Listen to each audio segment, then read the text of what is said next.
اللي حصل بعد 25 يناير وبعد تنحي الرئيس، بتعتقد بأنه هذا الرجل يعني كرجل قعد في الحكم 30 سنة له ما له وعليه ما عليه، وهو في النهاية رجل عسكري حارب وتولى الحكم في مصر في سنوات جاءت بعد اغتيال السادات، وكان فيها الوضع في مصر مزري بعد اغتيال السادات، وتعتقد بأنه هو ظلم بأي شكل؟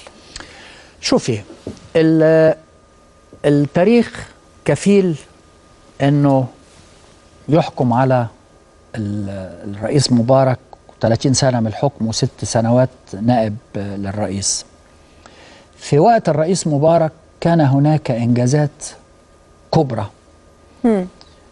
مدينة أكتوبر اللي احنا فيها دي، أو القاهرة الجديدة، أو الساحل الشمالي، أو المدن الصناعية، أو الاقتصاد المصري، أو النمو الاقتصادي المصري الهائل اللي احنا شفناه في العقد الأخير من حكم الرئيس مبارك.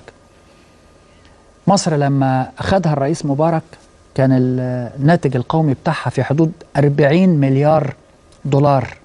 لما مشي الرئيس مبارك كان الناتج القومي بتاعها في حدود 230 إلى 240 مليار دولار. مدينة أكتوبر اللي احنا فيها بنتكلم وأنا بكلمك دلوقتي تمشي فيها بالساعات. في حصل إنجازات. يوم ما غادر السلطة كان في المصريين يحملون 90 مليون تليفون محمول. يعني ايه 90 مليون تليفون محمول؟ يعني تمكين المصريين من المعرفة التكنولوجية. المستخدمين المصريين للإنترنت في وقتها كانوا 25 مليون. ففي إنجاز مؤكد. في الطرق وفي المية النقية. هل حضرتك بتتواصل بتسأل مثلا على الرئيس الأسبق في أي علاقة؟ بتسأل على عائلته؟ مفيش أي اتصال؟ ما حصلش أي اتصال. وأنا في الكتاب كاتب قايل آخر اتصال تلقيته من الرئيس كان من شرم الشيخ يوم 26-27 فبراير بعد أن غادر ب15 يوم بعد التنحي.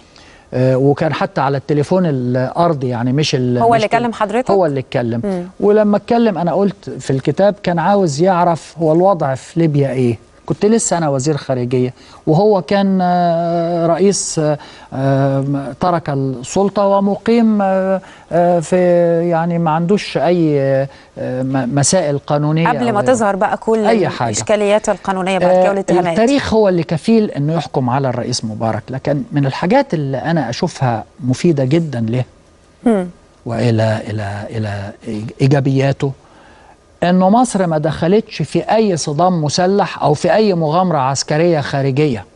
ده شيء يحسب له. ليه؟ لأنه بنقول بنزيد كل سنة 1,200,000 ولا 1,300,000. للأسف في السنة الأخيرة زدنا 1,800,000.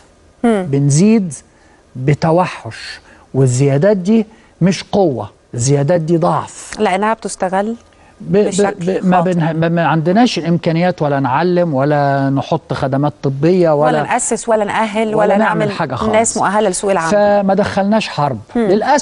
للاسف بعض من اعداء الرئيس مبارك بالذات الاخوان المسلمين، بالذات بعض الصحفيين منهم كتبوا على تصريح اسرائيلي بيقول ده كان كنز استراتيجي. وانا رديت في وقتها قلت ده كنز استراتيجي لمصر لانه ما دخلهاش في حرب، والحروب لها ثمن ولها خسائر ولها ضياع موارد ولها قضاء على شباب، وبالتالي ما دخلش مصر في حرب.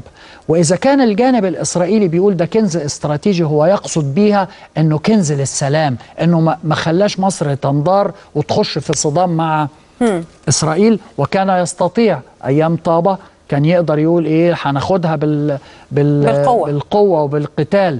وفي أزمة سوريا سنة 82 مع صدامها مع إسرائيل هنحارب ونهدد. وفي حرب لبنان سنة 2006 كان هدد بالحرب. وفي حرب غزة نهدد بالحرب. وبعدين تأتي ويكون هناك وبالا على الشعب المصري.